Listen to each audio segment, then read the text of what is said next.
सम्मिलित होने हमीरपुर के राठ कस्बे पहुंचे उत्तर प्रदेश के पूर्व सीएम अखिलेश यादव। जगह जगह कार्यकर्ताओं ने अखिलेश यादव का किया स्वागत। हमीरपुर पहुंचे अखिलेश यादव ने योगी सरकार पर साधा निशाना।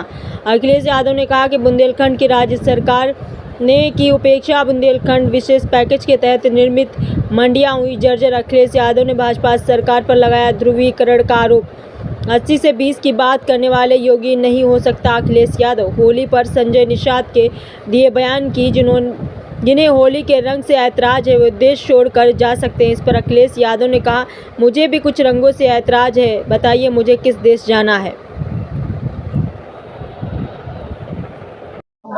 बयान आया होली देखिए, ये ना समझें हमारे, अगर वो 80 और 20 की बात कर रहे हैं तो वो योगी नहीं है। योगी की परिभाषा वो बताएं जो 80-20 कर रहे हैं।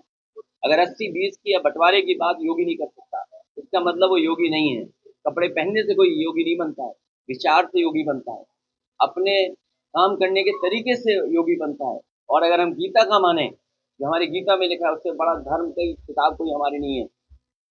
योगी वही होता है जो दुख दूसरे का समझे, दूसरे का दुख अपना समझे, वो योगी होता है। क्या ये मुख्यमंत्री दूसरों का दुख समझ पा रहे हैं? संजय के साथ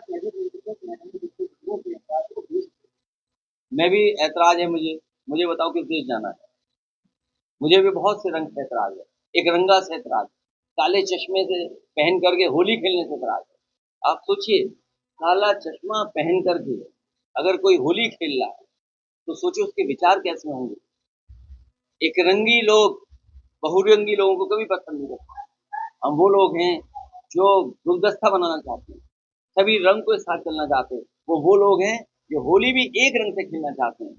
और अगर कहीं ऐसा है, हम भी रंग से नाराजगी नहीं है, लेकिन एक रंग से नहीं खेलते हैं, हम कई रंगों से होली खेलते हैं।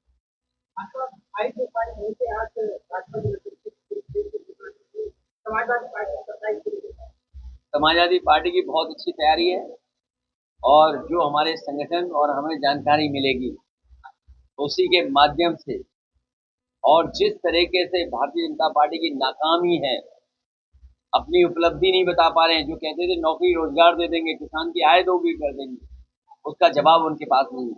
महंगी बिजली का जवाब उनके पास नहीं है।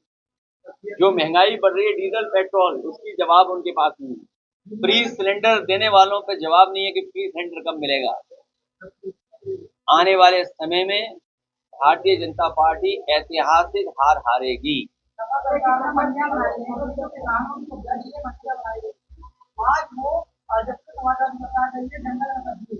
वो इसलिए जंगल में तब्दील हो गई कि इन्हें कोई चिंता किसानों की नहीं थी। यहाँ के किसान मूंगफली वाले रो गए बेचारे, तिल पैदा करने वाले रो गए।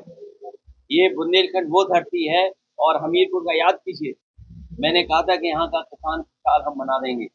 और मैं यहाँ के किसानों को भरोसा दिलाता हूँ कि मंडी के साथ साथ उनकी फसलों की कीमत, और अगर हमें मंडियों में उनके लिए कोई कॉमन फैसिलिटी सेंटर भी बनाना पड़ेगा तो हम बनाएंगे। क्योंकि आज दुनिया में सरसों का तेल सबसे ज्यादा पसंद किया जा रहा है।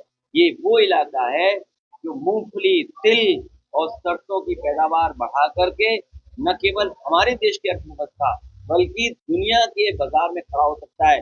अब आप जब तेल ही खाओगे विदेशी कंपनी का, हालांकि फिर हमसे आप पूछोगे, मैं नहीं कहूँगा, किसी भी चाट की दुकान या रेस्टोरेंट में चले जाओगे तो आप पता करोगे कहाँ का तेल वो इस्तेमाल। तो अगर केवल हम सरसों का तेल, तिल का तेल, मूंगफली का तेल, सोयाबीन का तेल, इनका अगर हम सही रेट, सही उत्पादन, सही तरीके से चीजें कर दें तो यहाँ का किसान भी खुशहाल हो जाएगा। और मैं भरोसा दिलाता हूँ कि बुंदेलखंड के किसानों के लिए विशेष मंडी और विशेष मंडी में सुविधा देंगे जिससे उनकी फसलों की कीमत मिले।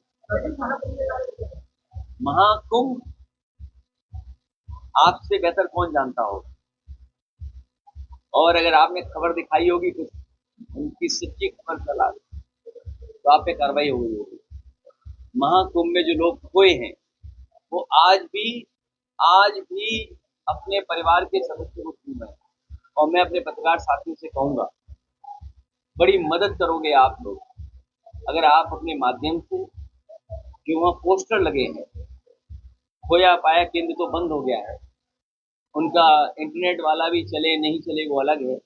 रेलवे स्टेशन, तहसील, थाना, पब्लिक प्लेसेस पर बहुत सारे लोग मध्य प्रदेश के, बिहार के, झारखंड के, उत्तर प्रदेश के परिवार के लोग अपना पोस्टर लगा के चले गए। अगर आपके परिवार, आपके पत्रकार मित्र हों, उनसे जानकारी करना और उनका भी अगर आप प्रचार कर दोगे, शायद आपकी न्यूज़ मुख्यमंत्री तक पहुंच जाए।